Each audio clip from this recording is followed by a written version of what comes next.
Welcome to Golden Hardcore, where we are exploring the road of Tyria, trying to make as much gold as possible, but with now only 2 lives as we lost a life in the last episode.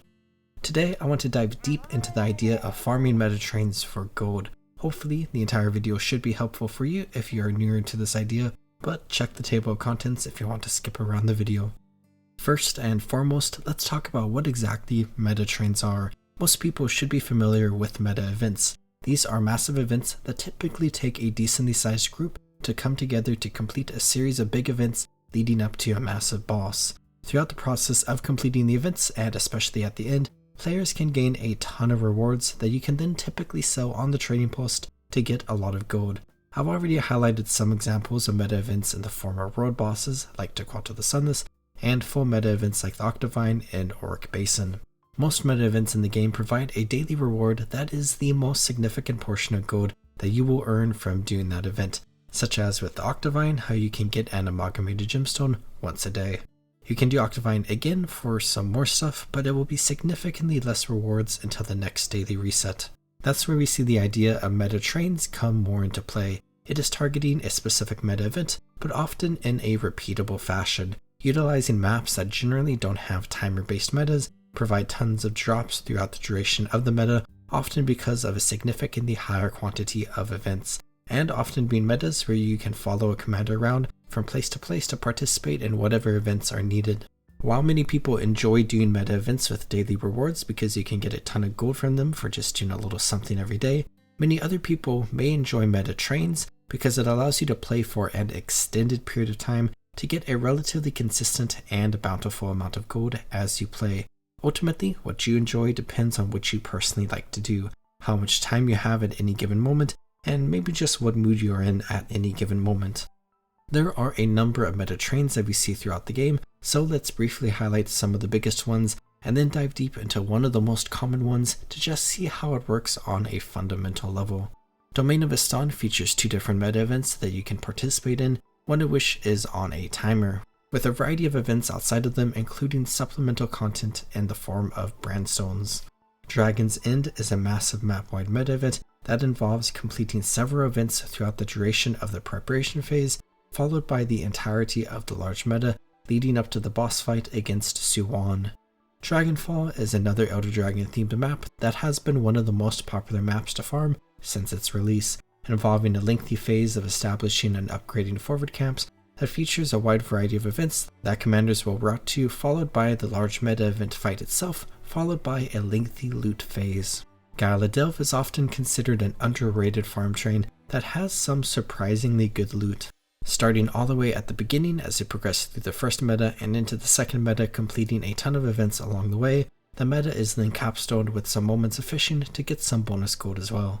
Drizzlewood Coast is one of the most iconic farm trains in the game, and maybe my personal favorite, with 2 distinct massive map-wide meta events that people will either farm one of or do back to back. This is one of the longest meta trains in the entire game, featuring a ton of events and bonus loot phases, and also maybe one of the greatest from a vibes and aesthetics point of view. And those are a handful of the biggest ones that we see in Guild Wars 2 that have varying degrees of popularity that wax and wane over time. But there is one more that I did not mention that I want to dive deeper into specifically, and that is RIBA. RIBA is the massive map-wide meta event that takes place in the Silver Wastes and features multiple large parts. It is called RIBA in relation to the 4 different outposts found around the map that you capture and upgrade: Red Rock Bastion, Indigo Cave, Blue Oasis, and Amber Sandfall. The bulk of the meta event is connected to running in a circle through these 4 bases, hence the name. The farm train starts by capturing each base, and you do so in the order of RIBA, as red is the closest and going to indigo, then blue, and then amber allows you to capture each one subsequently and also be in a nice loop for people to follow. As each place is captured, the map can then just run in circles around the map over and over and over again, completing different events and defending each outpost as the defense events pop up as you loop around the map. Doing this will provide you with quite a bit of loot as you complete so many events. Afterwards, the meta event progresses to where you fight the different mini-bosses around the map, and then the big final boss of the Mordrum Vine Wrath.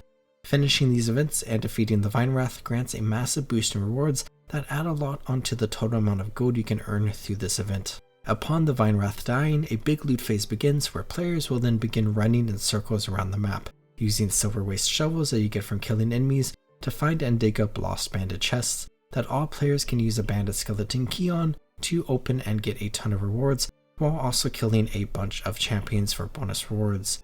Through this phase, a ton of lost bandit chests can be opened up, but this requires individual players to remember to buy enough bandit skeleton keys to open up all the chests, which can be easily done at the start of the map. This is also maybe the hardest part of the meta event to some extent, just on the basis of silver waste shovels being a little uncommon to find from drops. But after spending a lot of time into the looting phase, the map will then automatically reset back to the point where you need to capture all the bases again, allowing the group to then continue running laps between the bases, killing the Vine Wrath, and returning to digging up lost bandit chests, to which it will reset again, allowing you to do everything again. Historically, this has been one of the most farmed maps in the entirety of Guild Wars 2. Back in the day, you could find multiple different groups doing this 24/7, but nowadays it is a bit less common, but you can still often find groups doing this. I've known a lot of people over the years who would just spend most of their time playing Guild Wars 2 in this map, just farming this over and over to get a ton of gold, and oftentimes I would see people burn out of the game because they would just keep doing this over and over. When I first started this entire series, I thought a lengthy video that would take a lot of extra time that I could do was spending 100 hours in the silver wastes to see just how much gold I get. But I think for my sanity, and since I don't really have the time to spare, I'm going to pass on that original idea. But people farm this map for a reason, as I did indeed say you can get a ton of gold. In optimal circumstances, doing everything that you can and being engaged in this farm, you can get a bit over 15 gold per hour from farming RIBA, which is definitely not that bad, especially for a farm that can be done endlessly. If you've never done RIBA or the silver waste before, it can definitely be worthwhile to do to get some gold, plus you can get some achievements and mastery points throughout the process of participating in this farm. It is pretty easy to do, making it a decent farm for beginners, although you will want to make sure you have a mount in the modern day version of the farm, otherwise you will be left behind by the group. And it is also available towards the very start of the game if you are going through Guild Wars 2 in a linear fashion. As for me, I just spent some time running RIBA on my golden hardcore character. I found that the best time of day to try to do the silver wastes, at least in North America, is around reset, which tends to be the trend for most activities in Guild Wars 2. It has been a while since I've run RIBA, so I actually had a lot of fun returning to this farm for a bit and playing through it. It's definitely not something that I would want to do all the time, since I've already spent so much of my life doing it, but returning to it and doing it for an hour or so here and there is definitely a great experience for me. The entire train is pretty easy, but there are obviously still some areas where you could die, so if you're like me and are playing on a character with limited lives, you need to be a little extra careful while doing this. I found the most stressful part being the mini-boss champions right before Vine Wrath, but other than that, as long as you're paying a bit of attention, RIBA is super easy and relatively safe to do. To that end, this is also a pretty decent farm train that you could try to organize yourself.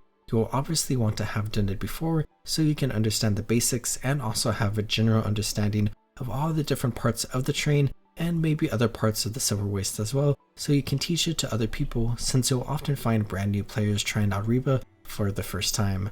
All in all, RIBA is a pretty good train to get into and learn to get a lot of gold. And if you really want to, you can do it for hours on end and keep racking up gold.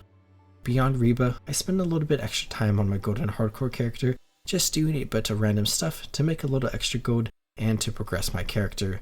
As the Super Adventure Box was happening while I made this video, I continued doing a bit of that, mostly in World 1, as I discussed a lot of in the last video. And I actually got a Kaiser Snake weapon, which, if you don't remember, is worth quite a bit of gold, and was a nice little boost to our adventures. But after doing some more random stuff, I can return to the trading post to grab the last little bit of gold that I happen to still have sitting in the trading post, which will bring our grand total up to 576 gold and 92 silver.